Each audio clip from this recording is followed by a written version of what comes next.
best. ഗൃഹലക്ഷ്മിയുടെ രണ്ടാമത്തെ കണ്ടസ്റ്റന്റിനെ വിളിക്കാൻ സമയമായിരിക്കുകയാണ്. It's Latha Anil from Trivandrum.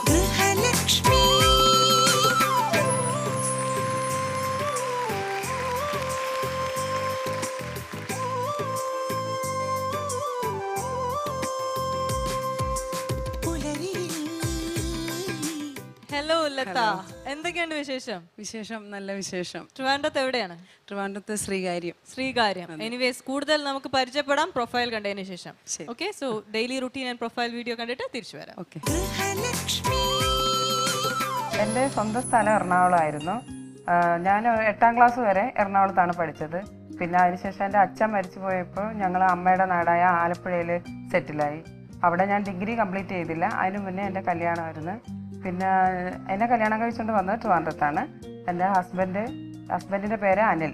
ചേട്ടൻ ആദ്യം ദുബായിലായിരുന്നു. പിന്നെ അതിനുശേഷം ഇപ്പോൾ ചേട്ടൻ ഇവിടെ റിയൽ എസ്റ്റേറ്റ് ബിസിനസ് നടത്തിക്കൊണ്ടുപോയിരിക്കുന്നു.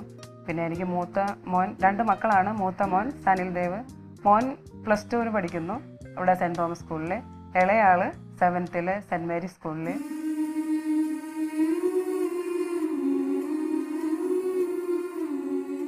പിന്നെ എൻ്റെ ഒരു ദിവസം എന്ന് പറയുന്നത് ഞാൻ രാവിലെ 6 മണിയാകുമ്പോൾ കഴിച്ച് ഒന്ന് കൈയും കാലും മുഖമൊക്കെ കഴുകി എനിക്ക് വിളക്ക് കത്തിക്കണം. വിളക്ക് കത്തിച്ച് ഒരു 5 മിനിറ്റ് രാവിലെ ഒരു 5 മിനിറ്റ് പ്രാർത്ഥിക്കും. അത് കഴിഞ്ഞ് പിന്നെ ഹസ്ബൻഡിന് നടക്കാൻ പോകണം. അപ്പോൾ ചേട്ടന് ഒരു ചായ ഇട്ട് കൊടുക്കും. അപ്പോൾ ചേട്ടൻ നടക്കാൻ പോണ സമയത്ത് ഞാൻ പിന്നെ 2 പേർക്കും രാവിലെ പോണ കാരണം ആദ്യം രാവിലെ മൂത്ത മോനെ വിളിക്കും. മൂത്ത മോനെ വിളിച്ച് അവനെ ലഞ്ചൊക്കെ റെഡിയാക്കി അവനെ സ്കൂളിൽ വിട്ട് കഴിയുമ്പോഴത്തേക്കും ചേട്ടൻ നടന്നിട്ട് എത്തും. അതിനുശേഷം പിന്നെ ഇളയാൾക്ക് അതിന് ശേഷമാണ് പോകേണ്ടത്.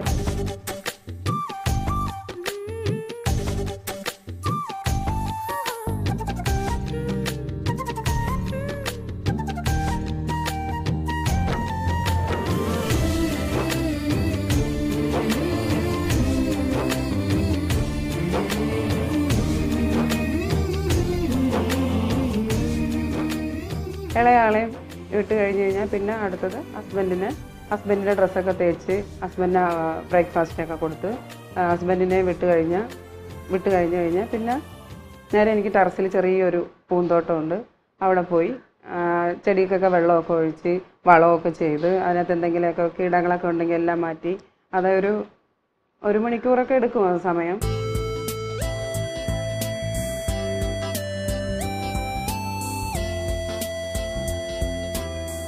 അതെല്ലാം കഴിഞ്ഞ് തിരിച്ച് വന്ന് പിന്നെ വീട് കംപ്ലീറ്റ് പിള്ളേർ സ്കൂളിലൊക്കെ പോയി കഴിയുമ്പോഴത്തേക്കും വീട് കംപ്ലീറ്റ് അവരുടെ റൂമൊക്കെ വളരെ ഇതായിട്ടിരിക്കും. പിന്നെ കംപ്ലീറ്റ് റൂമെല്ലാം വൃത്തിയാക്കി വീടെല്ലാം തൂത്ത്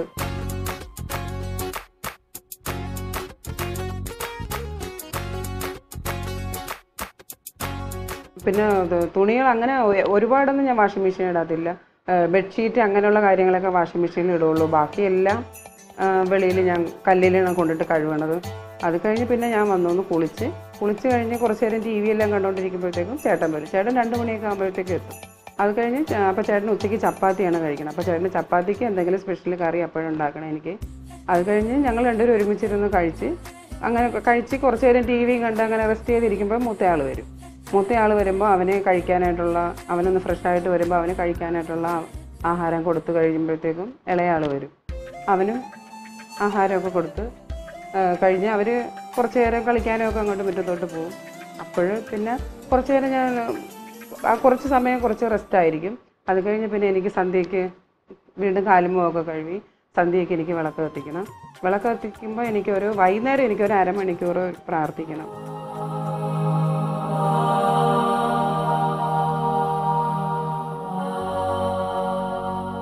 അത് കഴിഞ്ഞ് പിന്നെ മൂത്ത മോൻ്റെ കാര്യത്തിൽ എനിക്ക് കുഴപ്പമില്ല, അവൻ പഠിച്ചോളും. ഇളയാൾ പഠിക്കണമെങ്കിൽ അയാളുടെ കൂടെ ഇരുന്നാലേ അയാൾ പഠിക്കുകയുള്ളൂ. അപ്പോൾ അത് കാരണം അയാളുടെ കൂടെ ഇരുന്ന് അവൻ്റെ പഠിത്തം കഴിയുമ്പോഴത്തേക്കും പിന്നെ രാത്രി ഭക്ഷണത്തിനുള്ള അടുക്കളയിലോട്ട് പോകും. പിന്നെ രാവിലത്തെ എന്തെങ്കിലും കറി ഉണ്ടാകും. എന്നാലും എന്തെങ്കിലും എനിക്ക് രാത്രി കുക്ക് ചെയ്യണം. ചപ്പാത്തിയാണ് മെയിനായിട്ട് എല്ലാവർക്കും. അങ്ങനെ അതെല്ലാം ഉണ്ടാക്കി ഞങ്ങൾ ഒരുമിച്ചിരുന്ന് അപ്പോഴാണ് ഞങ്ങളെല്ലാവരും കൂടെ ഒരുമിച്ചിരുന്ന് കഴിച്ച് TV ഒക്കെ കണ്ട് അങ്ങനെ കഴിച്ചുകൊണ്ടിരിക്കും. കഴിച്ച് കഴിഞ്ഞ് പിന്നെ സ്കൂളുള്ള ദിവസമൊക്കെ ഞങ്ങളൊരു 10 മണി അതിനപ്പുറം പോകത്തില്ല, കിടക്കും. കാര്യം രാവിലെ പിള്ളേർക്ക് കഴിക്കണം, ചേട്ടന് നടക്കാൻ പോകണം. അത് കാരണം ഞങ്ങൾ നേരത്തെ കിടക്കും. സ്കൂളില്ലാത്ത ദിവസമൊക്കെ കുറച്ച് ലേറ്റായിട്ട് കഴിക്കുള്ളൂ. പിന്നെ എനിക്ക് വേറൊരു പ്രത്യേകത എന്ന് വെച്ച് കഴിഞ്ഞാൽ എനിക്ക് പിള്ളേർക്ക് സ്കൂളില്ലാത്ത ദിവസമാണെങ്കിൽ എനിക്ക് ക്ഷേത്രത്തിൽ പോകണം. ഇവിടെ അടുത്ത് തന്നെ ഒരു ശിവക്ഷേത്രമുണ്ട്, ഇളംകുളം ക്ഷേത്രമാണത്. ആ ശിവക്ഷേത്രത്തിൽ എനിക്ക് മിക്കപ്പോഴും പോകണം. പിന്നെ അല്ലാണ്ട് ശനി ഞായറൊക്കെ ഞങ്ങൾ പുറത്ത് പോവാറുണ്ട്. പിന്നെ എനിക്ക് യാത്ര ഭയങ്കര ഇഷ്ടമാണ്. പക്ഷേ ആ യാത്രയിൽ എനിക്ക് കൂടുതലും ക്ഷേത്രങ്ങളിലോട്ടുള്ള യാത്രയാണെങ്കിൽ എനിക്ക് ഭയങ്കര സന്തോഷമാണ്. അതാണ് എനിക്ക് ഏറ്റവും ഇഷ്ടം. അങ്ങനെ ഇതുപോലെയാണ് എൻ്റെ ഓരോ ദിവസം.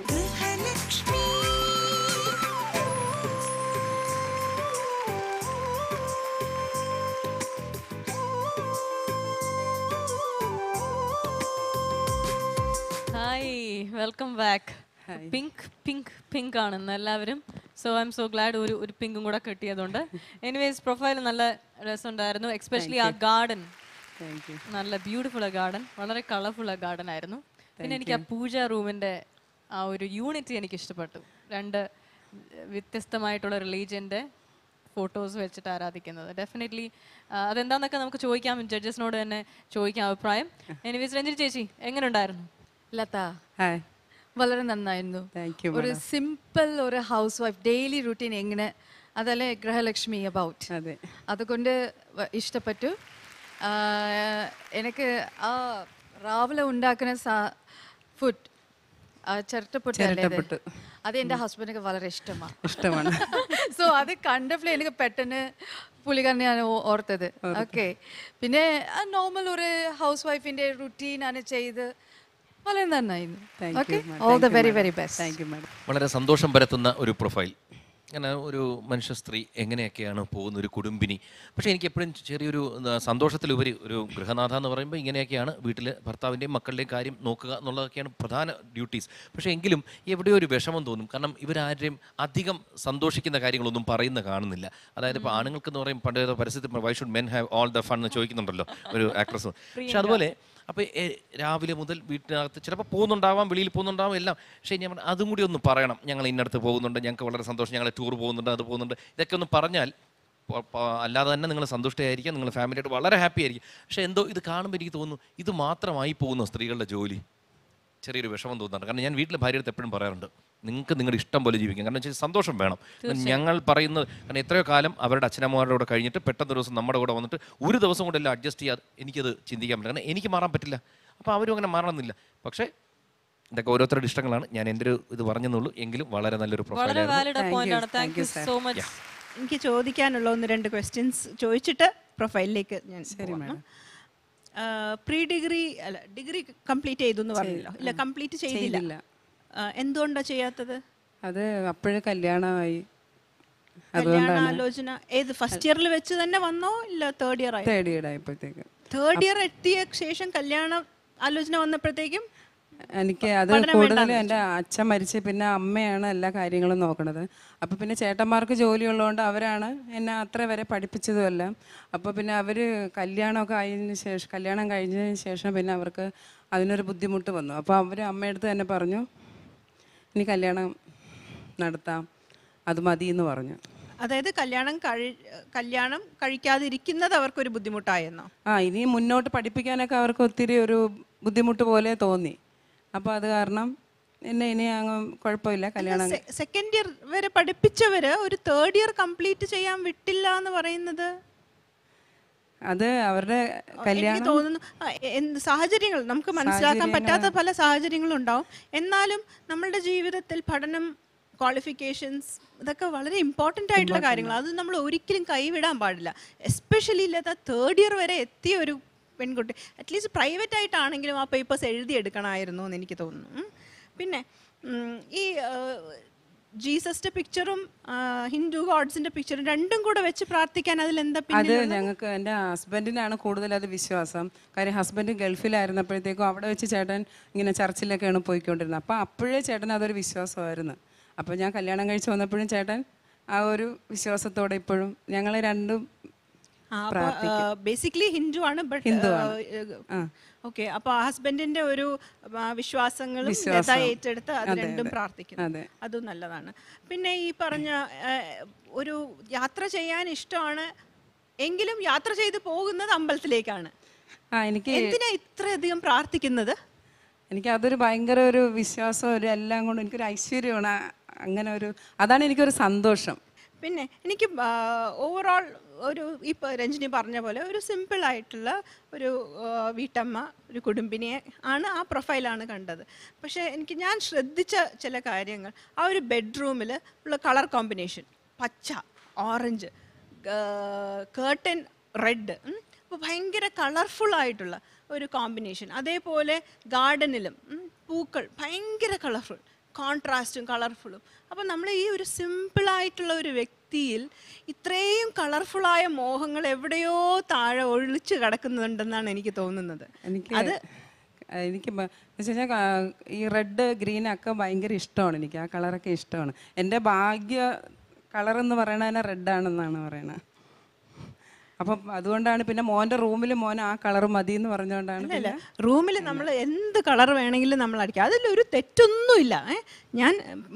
എൻ്റെ ഒരു സൈക്കോളജിക്കൽ മൈൻഡ് വെച്ച് ഞാൻ പറയുകയാണ്. അതായത് എത്രയോ കളർഫുൾ ആയിട്ടുള്ള ആഗ്രഹങ്ങളും വിഷസും ഒക്കെ ലതയ്ക്ക് അകത്തുണ്ട്. ഒരു പക്ഷേ ഈ പ്രോഗ്രാമിലൂടെ അതെല്ലാം നമുക്ക് പുറത്ത് കൊണ്ടുവരാൻ പറ്റുമായിരിക്കും. ശരി madam, thank you so much ma'am. Anyways അപ്പം എന്തായാലും ഇനി നമുക്കൊരു ടാസ്ക് കണ്ടിട്ട് വരാം. ഓക്കെ, സോ നമുക്ക് ശാലിനിയോട് ചോദിക്കാം എന്താണ് ടാസ്ക് എന്ന്, എന്നിട്ട് ഓക്കെ.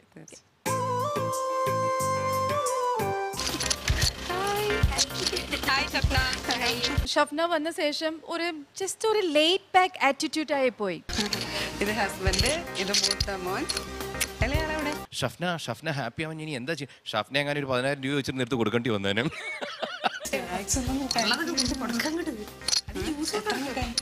ഇപ്പം 2:45 3 ഇത്ര മതിയാവും? കപ്പലണ്ടി. കപ്പലണ്ടി അത് എടുത്തിട്ട് ഒരു കുളുക്കിയല്ലേ, എനിക്കത് വളരെ ഇഷ്ടപ്പെട്ടു. എക്സലന്റ്. ഇനി തിരിച്ച് വണ്ടിയിൽ കൊണ്ടാകും.